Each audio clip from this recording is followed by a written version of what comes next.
अस्सलामु अलैकुम रहमतुल्लाहि व बरकातहू। दोस्तों, आज हम कुवैत की कुछ बड़ी और अहम खबरें जो आ रही हैं वो आप दोस्तों के साथ शेयर करने वाले हैं। पहली अपडेट ये है कि कुवैत में कर्फ्यू के पहले ही दिन 21 लोगों को कर्फ्यू की खिलाफ वर्जी करते हुए गिरफ्तार किया गया है, जिसमें से 15 कुवैती शहरी हैं और 6 अलग अलग देशों के गैर मुल्की शामिल हैं। याद रहे कि कुवैत के अंदर 5 बजे के बाद बाहर निकलकर घूमने फिरने की परमिशन नहीं है। सिर्फ उन्हीं लोगों को अलाउ किया गया है जिनके पास परमिट होगा, और वो भी जो काम के लिए उनको अलाउ किया गया है वो काम वो कर्फ्यू के दौरान कर सकते हैं। बाकी उनको भी घूमने फिरने की परमिशन नहीं होगी अगर उनके पास कर्फ्यू का परमिट मौजूद है तब भी।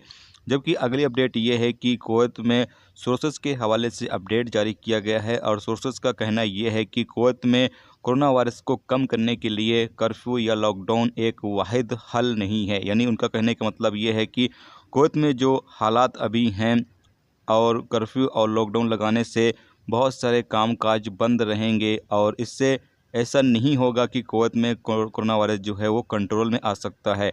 उन्होंने कहा कि इसके लिए जागरूकता अभियान चलाना चाहिए कुवैत सरकार को, और कुवैती शहरियों को टेलीविज़न के ज़रिए से बताना चाहिए, अपडेट करना चाहिए, ताकि जो रूल्स रेगुलेशंस हैं उसको फॉलो किया जाए, और प्रवासी यानी जो गैर मुल्की हैं उनको भी इस कोरोना वायरस के हवाले से अपडेट लगातार करना चाहिए, ताकि जो सोशल डिस्टेंसिंग है उसका लोग पालन करें और मुंह पर मास्क का इस्तेमाल करें, ताकि जल्द से जल्द कुवैत के अंदर हालात नॉर्मल हो सके और कोरोना वायरस की जो तादाद है वो कम हो सके।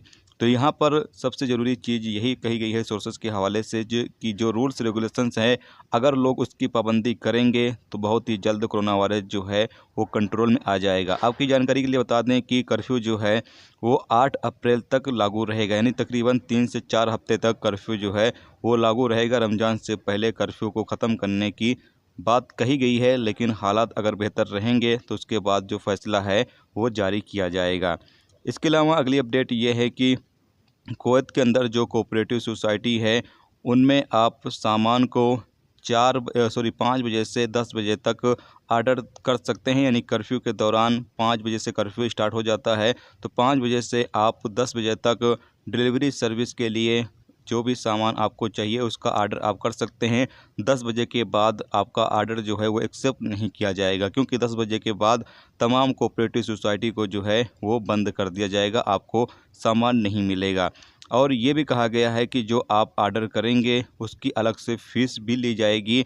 एक ऑर्डर पर एक से और 3 केडी तक लिया जाएगा, यानी 1 केडी भी लिया जाएगा, और 1 से यानी 3 केडी तक फ़ीस जो है वो वसूल किया जाएगा।